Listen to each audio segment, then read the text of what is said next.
Chapter 1. Introduction. The man who thought his way into partnership with Thomas A. Edison. Truly, thoughts are things, and powerful things at that, when they are mixed with definiteness of purpose, persistence, and a burning desire for their translation into riches or other material objects. A little more than 30 years ago, Edwin C. Barnes discovered how true it is that men really do think and grow rich. His discovery did not come about at one sitting. It came little by little, beginning with a burning desire to become a business associate of the great Edison. One of the chief characteristics of Barnes's desire was that it was definite. He wanted to work with Edison, not for him. Observe carefully the description of how he went about translating his desire into reality, and you will have a better understanding of the 13 principles which lead to riches. When this desire or impulse of thought first flashed into his mind, he was in no position to act upon it. Two difficulties stood in his way.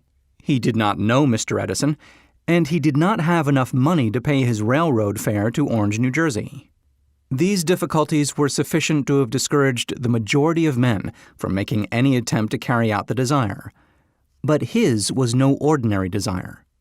He was so determined to find a way to carry out his desire that he finally decided to travel by blind baggage rather than be defeated.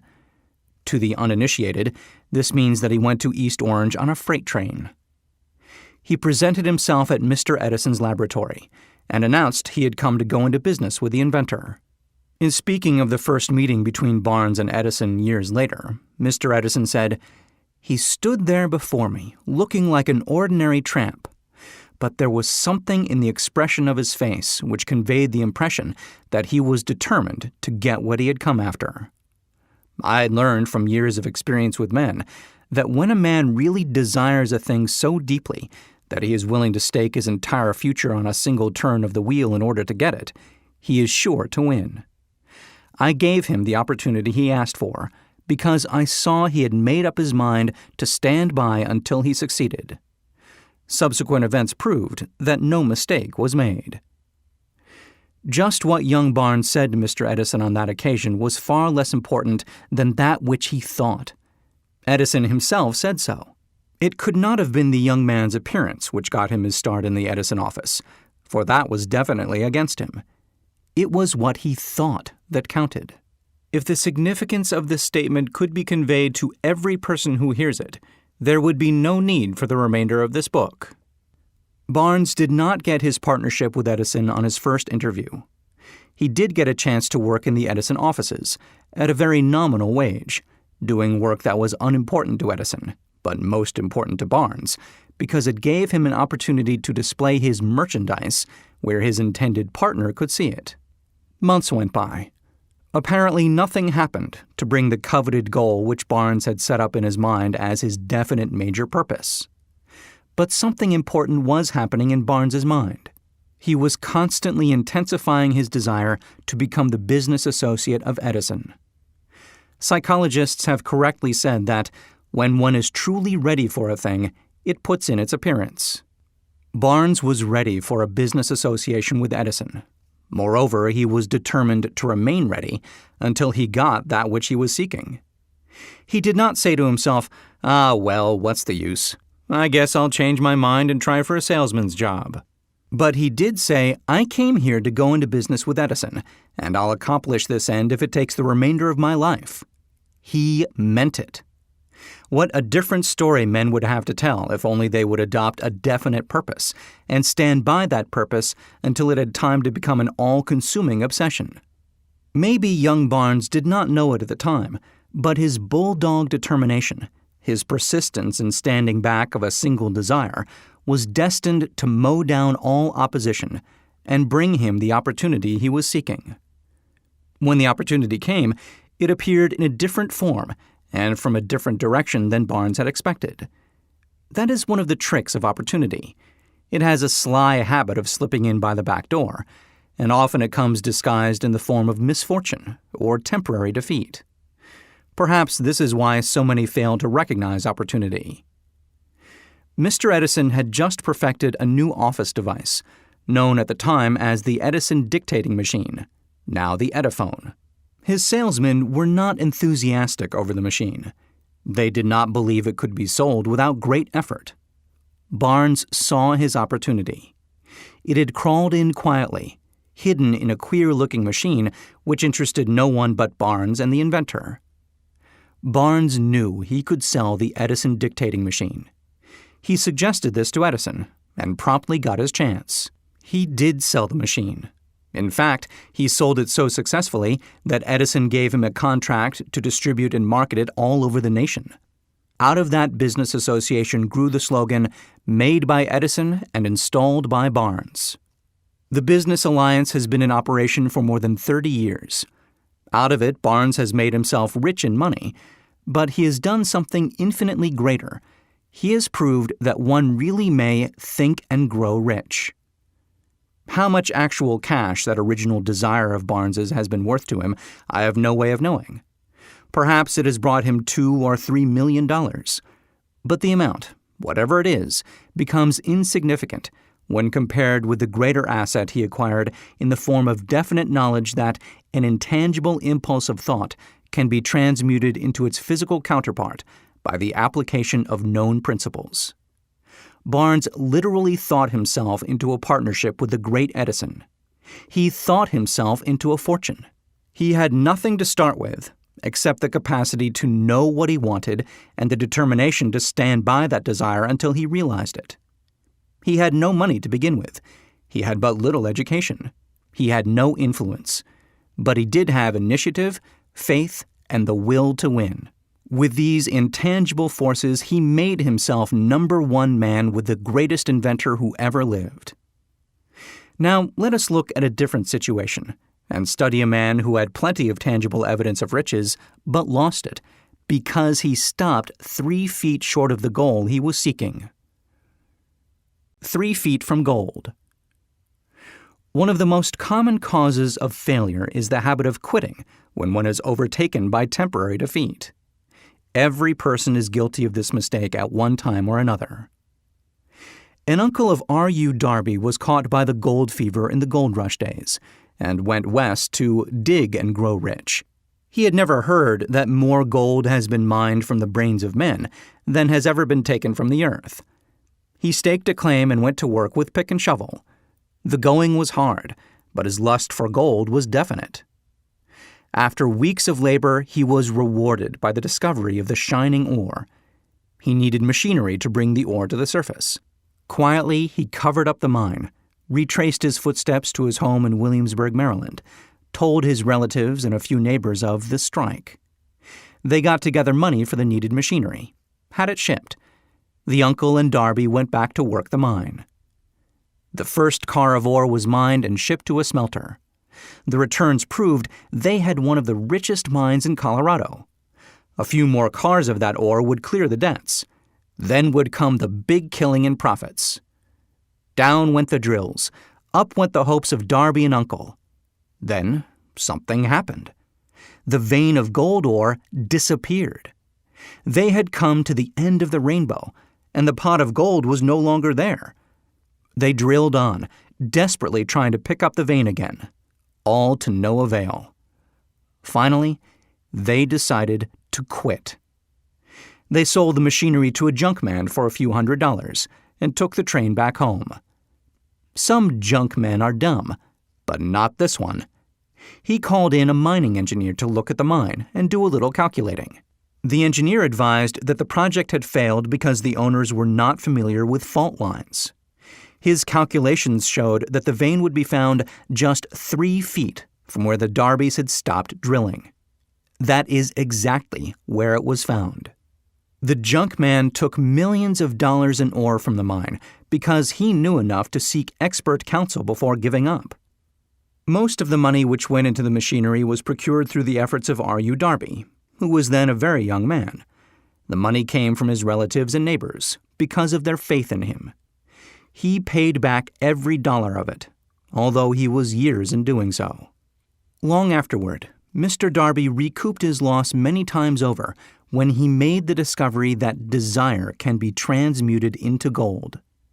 The discovery came after he went into the business of selling life insurance. Remembering that he lost a huge fortune because he stopped 3 feet from gold, Darby profited by the experience in his chosen work by the simple method of saying to himself, "I stopped 3 feet from gold, but I will never stop because men say no when I ask them to buy insurance." Darby is one of a small group of fewer than 50 men who sell more than $1 million in life insurance annually. He owes his stickability to the lesson he learned from his quitability in the gold mining business. Before success comes in any man's life, he is sure to meet with much temporary defeat, and perhaps some failure.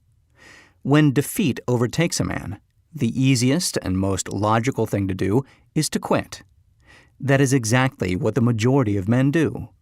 More than 500 of the most successful men this country has ever known told the author their greatest success came just one step beyond the point at which defeat had overtaken them. Failure is a trickster with a keen sense of irony and cunning.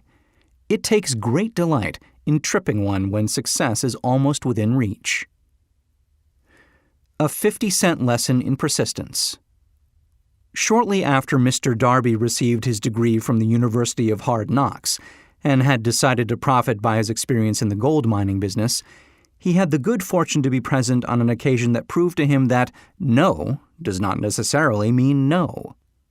One afternoon, he was helping his uncle grind wheat in an old-fashioned mill. The uncle operated a large farm on which a number of colored sharecrop farmers lived. Quietly, the door was opened, and a small colored child, the daughter of a tenant, walked in and took her place near the door. The uncle looked up, saw the child, and barked at her roughly, "What do you want?" Meekly, the child replied, "My mammy say send her 50 cents. "I'll not do it," the uncle retorted. "Now you run on home." "Yassa," the child replied, but she did not move. The uncle went ahead with his work, so busily engaged that he did not pay enough attention to the child to observe that she did not leave. When he looked up and saw her still standing there, he yelled at her, "I told you to go on home. Now go, or I'll take a switch to you." The little girl said, "Yassa," but she did not budge an inch.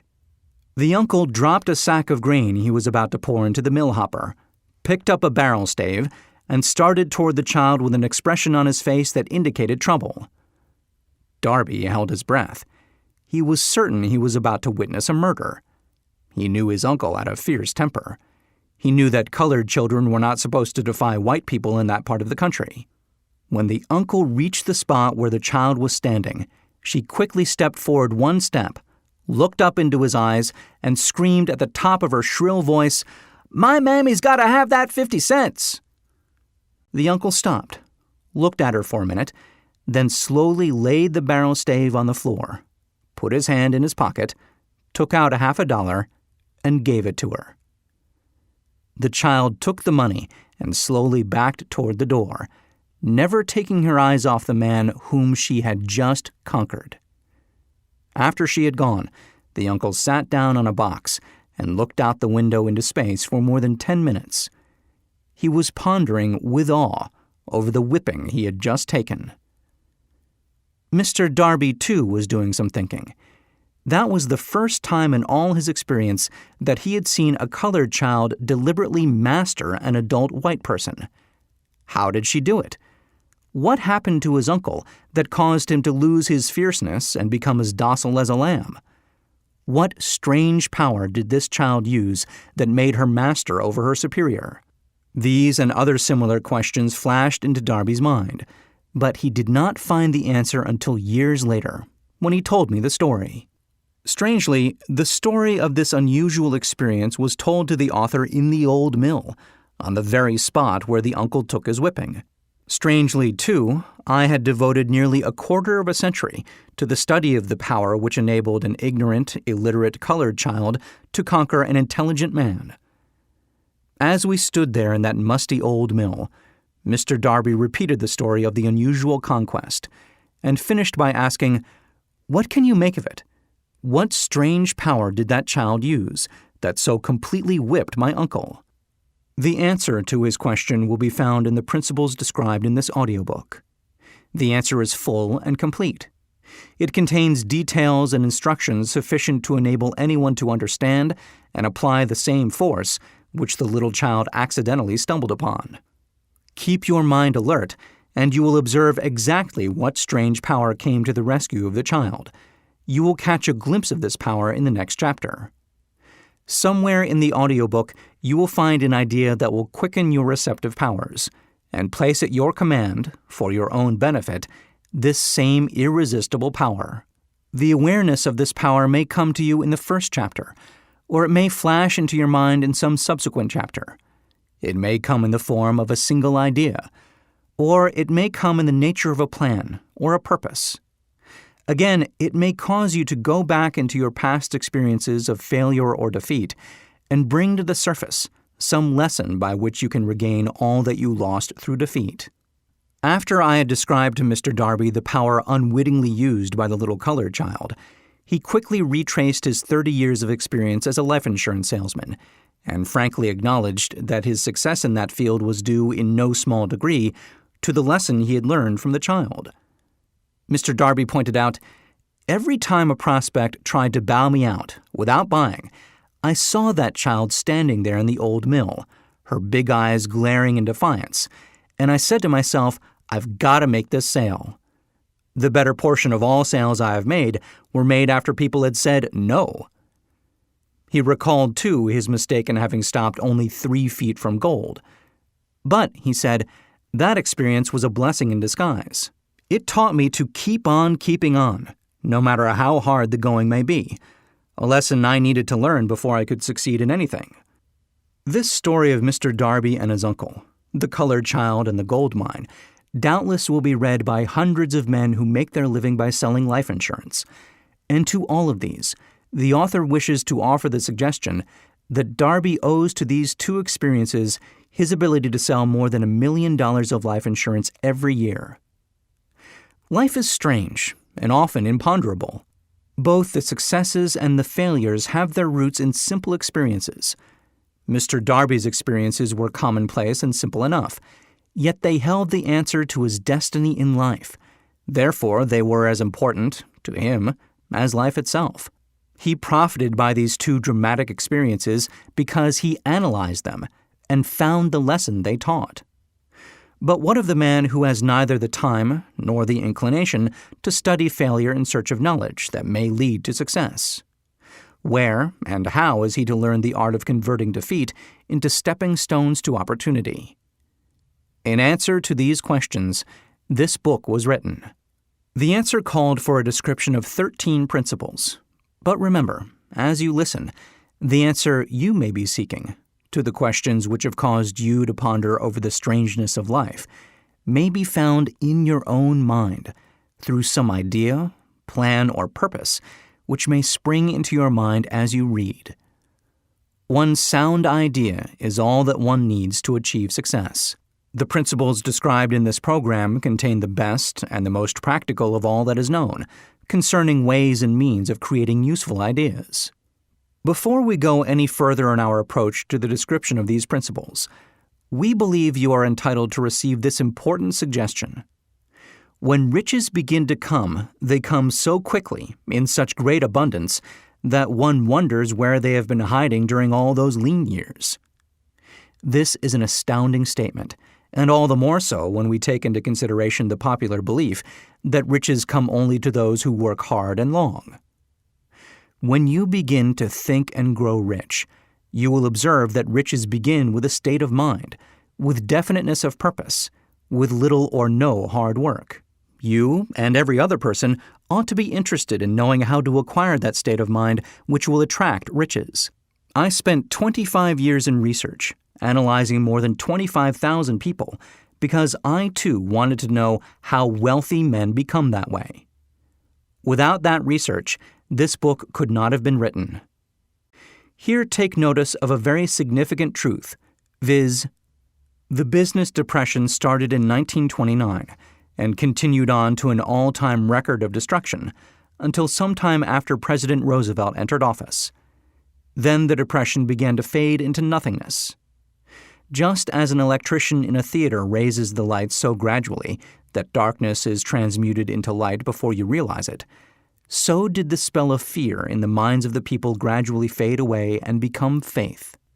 Observe very closely. As soon as you master the principles of this philosophy and begin to follow the instructions for applying those principles, your financial status will begin to improve, and everything you touch will begin to transmute itself into an asset for your benefit.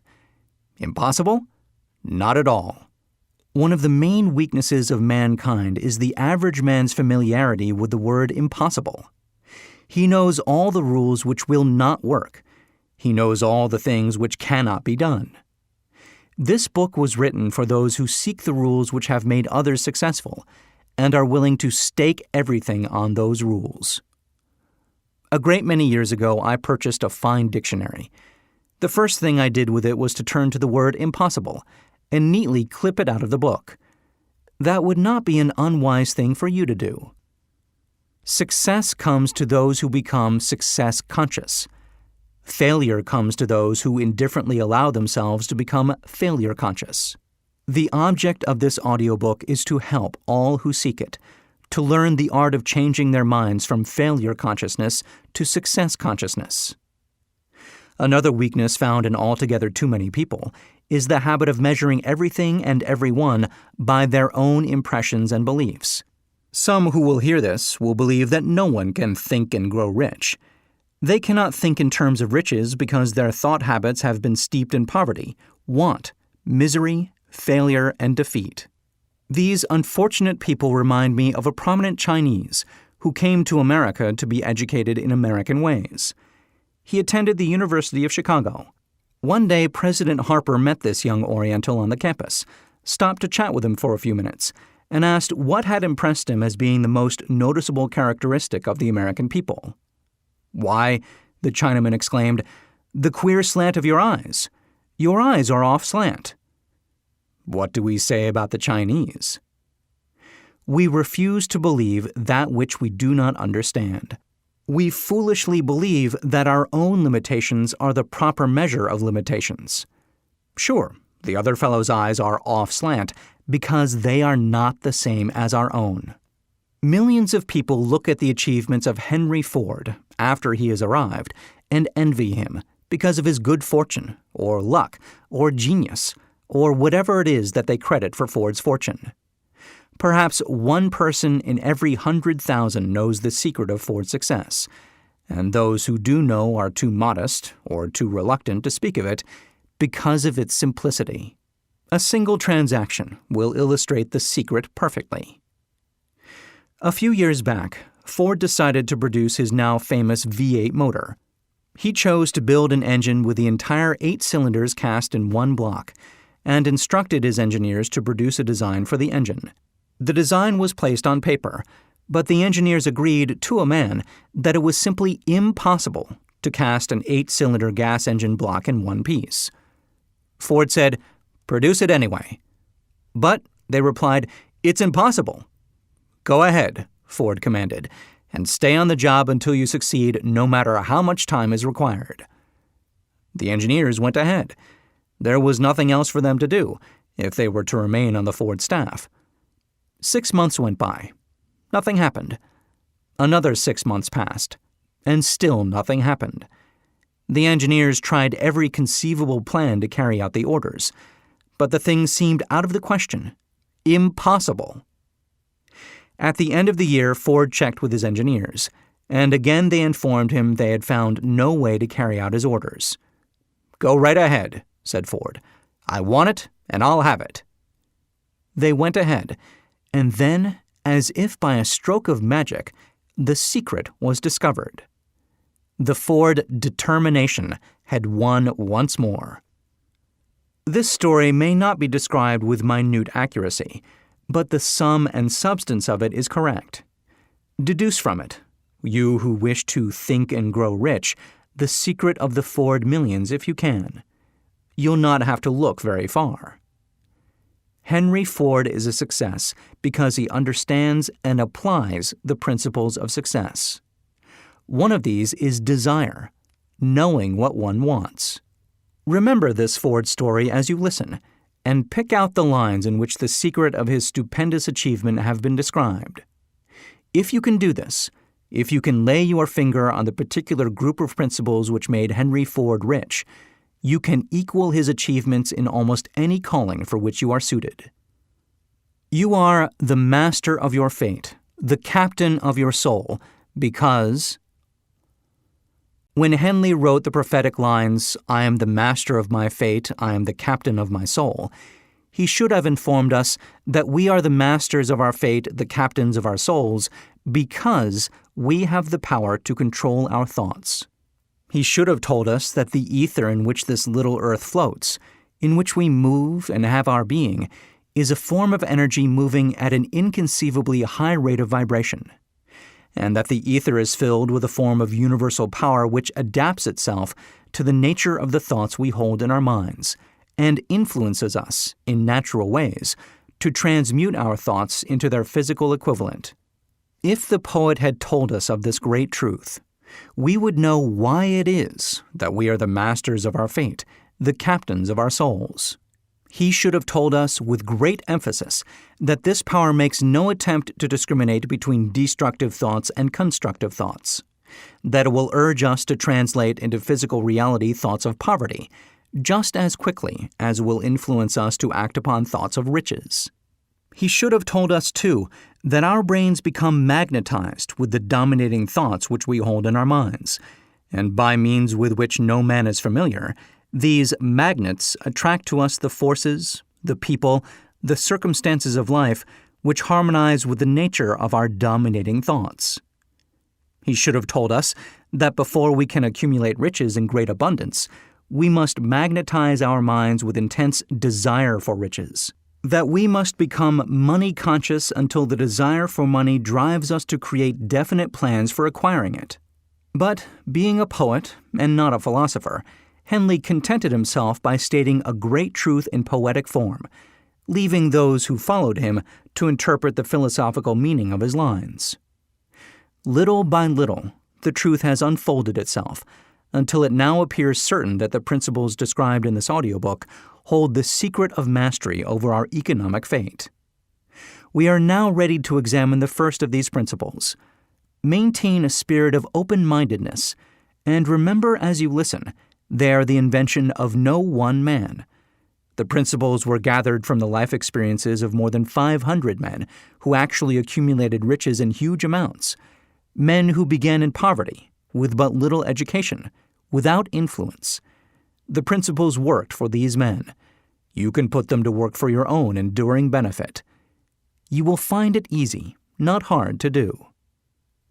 Before you listen to the next chapter, I want you to know that it conveys factual information which might easily change your entire financial destiny, as it has so definitely brought changes of stupendous proportions to two people described.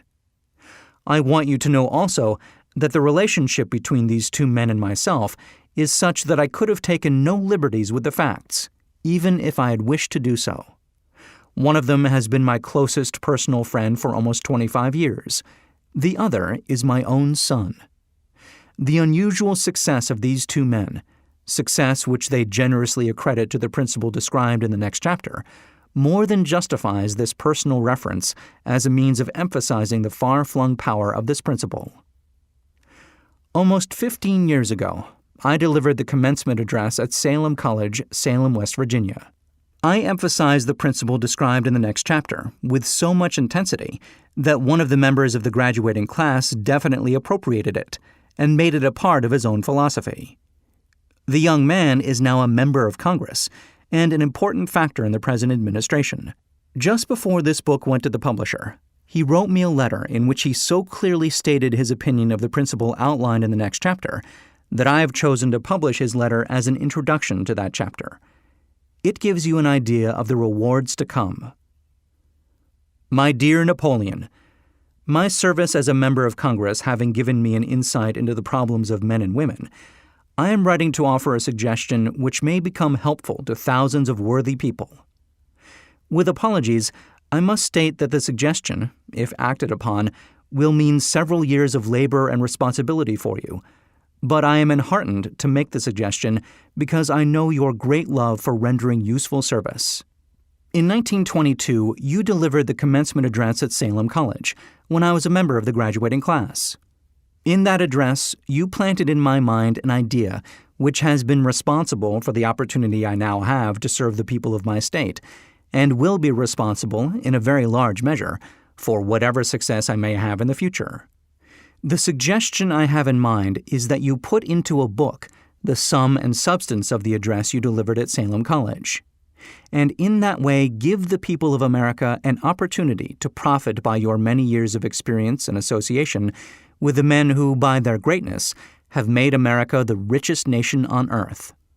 I recall, as though it were yesterday, the marvelous description you gave of the method by which Henry Ford, with but little schooling, without a dollar, with no influential friends, rose to great heights. I made up my mind then, even before you had finished your speech, that I would make a place for myself, no matter how many difficulties I had to surmount. Thousands of young people will finish their schooling this year and within the next few years. Every one of them will be seeking just such a message of practical encouragement as the one I received from you. They will want to know where to turn, what to do, to get started in life. You can tell them, because you have helped to solve the problems of so many, many people. If there is any possible way that you can afford to render so great a service, may I offer the suggestion that you include with every book one of your personal analysis charts, in order that the purchaser of the book may have the benefit of a complete self-inventory, indicating, as you indicated to me years ago, exactly what is standing in the way of success. Such a service as this, providing the readers of your book with a complete, unbiased picture of their faults and their virtues, would mean to them the difference between success and failure. The service would be priceless. Millions of people are now facing the problem of staging a comeback because of the Depression. And I speak from personal experience when I say, I know these earnest people would welcome the opportunity to tell you their problems and to receive your suggestions for the solution. You know the problems of those who face the necessity of beginning all over again. There are thousands of people in America today who would like to know how they can convert ideas into money, people who must start at scratch, without finances, and recoup their losses. If anyone can help them, you can. If you publish the book, I would like to own the first copy that comes from the press, personally autographed by you. With best wishes, believe me, cordially yours, Jennings Randolph.